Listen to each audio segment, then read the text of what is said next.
Bom, alunos, continuando a nossa aula revisional, de biologia, segundo ano, nós vamos falar agora sobre as características gerais das bactérias. Então, vamos lá. Bom, as bactérias são extremamente simples, Elas compõem o reino Monera. Diferente dos vírus, que não são considerados seres vivos, as bactérias são seres vivos, mas a sua organização celular é extremamente simples. Por quê? Porque são seres unicelulares. Bom, então vamos conhecer um pouquinho sobre esses seres extremamente simples que compõem o reino Monera. As bactérias são procariontes. O que quer dizer procariontes? Procariontes são seres que não possuem a membrana nuclear que envolve o seu DNA. Então, neste caso, as bactérias não possuem carioteca, por isso são procariontes. São unicelulares, ou seja, compostas por uma única célula, certo?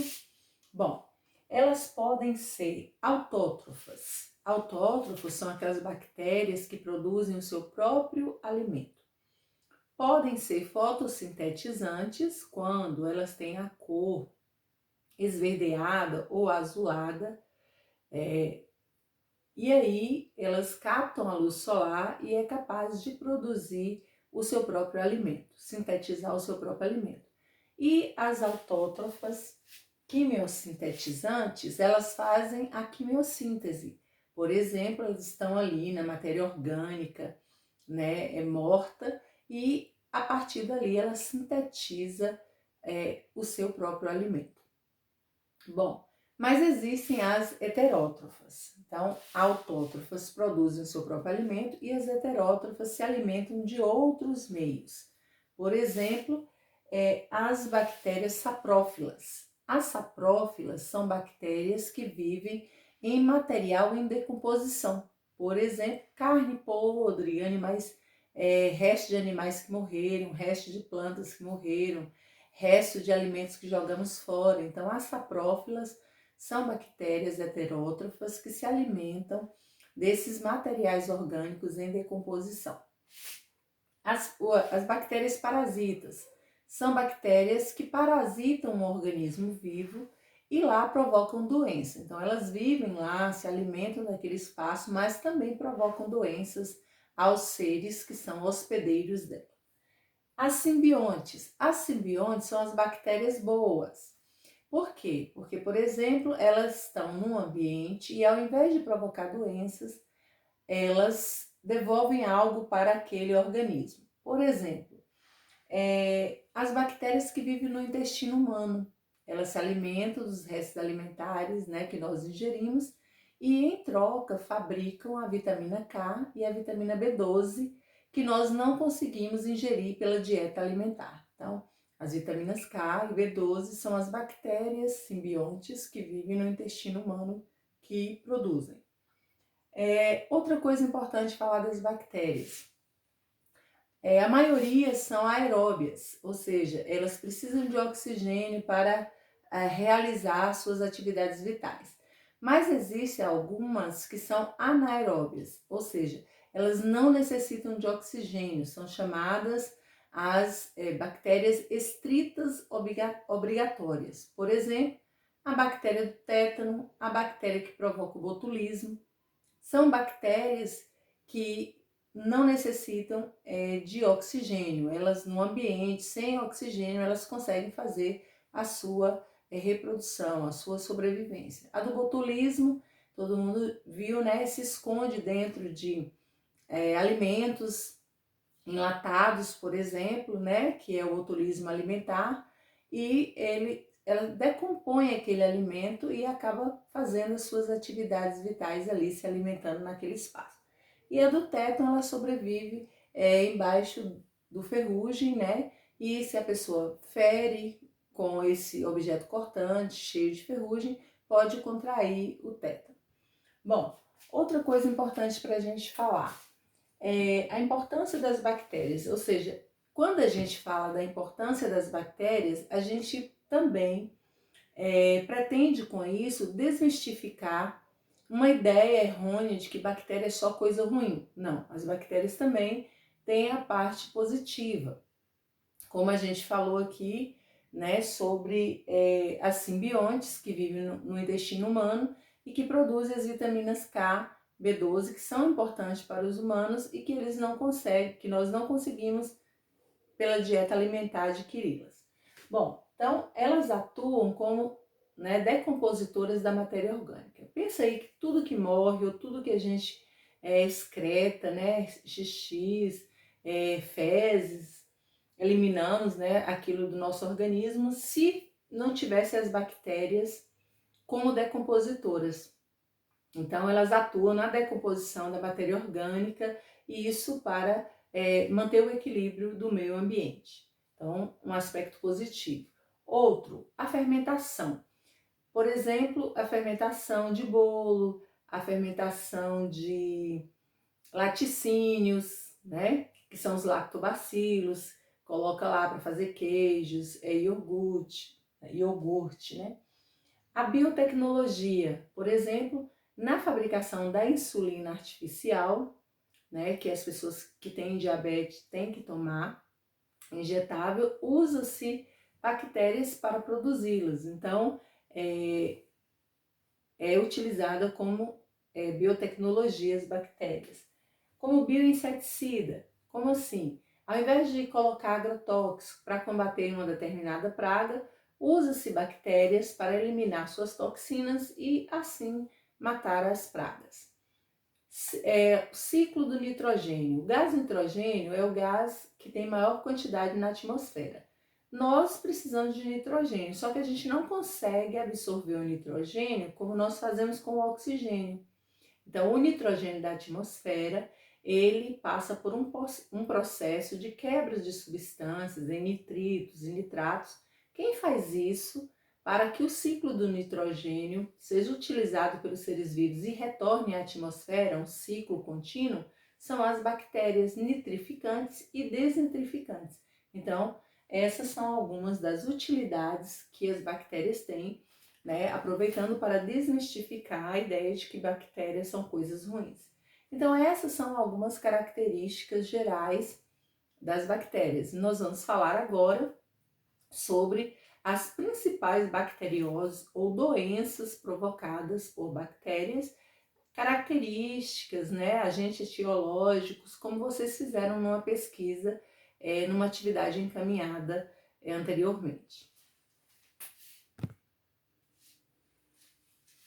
Bom, continuando, nós vamos falar então de algumas bacterioses ou doenças provocadas por bactérias. Então, a gente vai começar aqui pela meningite meningocócica.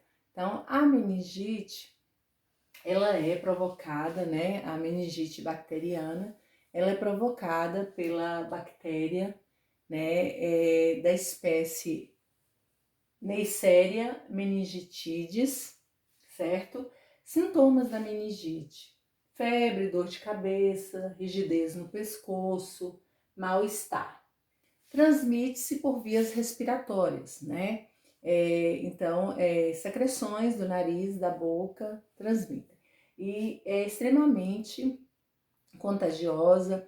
Se alguma criança for detectada com meningite, automaticamente pede-se para isolar todas as demais pessoas e crianças. Por exemplo, se a criança estiver matriculada numa escola, isolar todas as pessoas e ficar em observação, porque se apresentar alguns dos sintomas, tem que imediatamente procurar o hospital, porque ela é extremamente perigosa e contagiosa.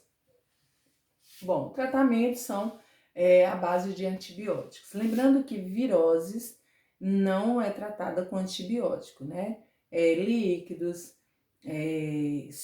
como água, suco, chás, né? Repouso, mas não tem antibióticos para virose.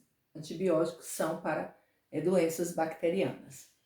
A leptospirose. Bom, a leptospirose ela é transmitida pela urina de rato, geralmente em regiões que não tenha rede de esgoto, né, que não tenha saneamento básico. Ela é propício para acúmulo de lixo e automaticamente de ratos nesses locais. E aí, por exemplo, chovendo, né, e a corrente de água infecte, por exemplo, uma casa, os objetos dessa casa, pode contaminar as pessoas que ali vivem. Então, os sintomas da leptospirose, que é contaminado pelo xixi do rato, né, contendo a bactéria, são febre, dor de cabeça, dores musculares, né, e o agente patológico é a bactéria Leptospira.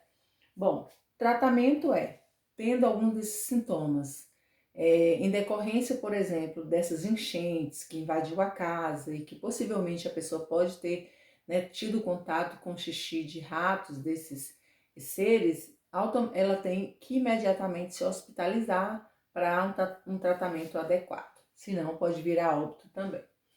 Bom, coqueluche. A coqueluche é uma doença também bacteriana, né? A bactéria Bordetella pertussis apresenta coriza ou corrimento nasal, febre baixa, mas tem uma tosse seca persistente. Bom, o tétano é a toxina do bacilo, né, tetânico. A pessoa que ela fere-se com objeto cortante, enferrujado, que vem a ter tensão muscular, dificuldade de engolir, ela tem que procurar imediatamente o posto de saúde, né, para poder fazer os exames e detectar. Se cortou, mesmo que não sentiu nada e faz tempo que tomou a vacina de tétano, pode procurar o postinho e tomar uma dose da vacina. A transmissão não se dá em contato de pessoa com pessoa, mas com objetos aí enferrujados e cortantes. A gonorreia. A gonorreia, ela é uma doença bacteriana que se dá pelo contato, né, sexual. Então, é uma doença sexualmente transmissível, assim como a sífilis, que também é uma doença bacteriana. Bom, quem transmite a gonorreia é a bactéria Neisseria gonorrhoeae. É uma das bactérias mais potentes, então um tratamento para combater a doença, ele dura muito e são antibióticos extremamente fortes porque ela é bem resistente. Como que a pessoa sente? Algumas pessoas são assintomáticas, mas algumas apresentam sintomas pontuais, como por exemplo, ardência na uretra, no canal de fazer xixi, corrimento. O caso mais agravado tem um corrimento amarelado com mau cheiro, né? Também tem a dor pélvica, tanto no homem quanto na mulher. E a transmissão aí é por relação sexual mesmo. O botulismo é uma outra doença bacteriana, ela é transmitida de diversas formas, mas a mais comum é o botulismo alimentar. Esse botulismo alimentar muitas vezes é adquirido aí por ingerir alimentos que estejam contaminados. Por exemplo, se você for ao mercado comprar algum alimento que seja enlatado ou mesmo em sachês e ele esteja estufado, isso já é um indício de que provavelmente na hora de embalar esse alimento ele pode ter se contaminado e essas bactérias podem estar lá dentro estragando o alimento. Então, o que acontece se a pessoa ingerir? Pode ter dificuldade de engolir, visão turva, dificuldade de falar, dificuldade de respirar, pode ter uma paralisia facial. Então, de sintomas leves a sintomas mais graves. Então, imediatamente procurar atendimento médico, né? Eles fazem uma lavagem intestinal e tudo, para poder e aplicam outros medicamentos para poder a pessoa, né, não ter um agravamento aí. Então, essas foram algumas das doenças bacterianas, tá? No livro de vocês provavelmente tem outras ou mais informações, é bom também fazer uma lida. Então, além de vírus, características e viroses, a avaliativa também terá questões referentes às características gerais das bactérias e às bacterioses. Então, estudem, né, leiam o livro também, né, as informações adicionais, estudem pelas atividades que foram encaminhadas e que eu enviei a correção na aula passada e Boa sorte na prova.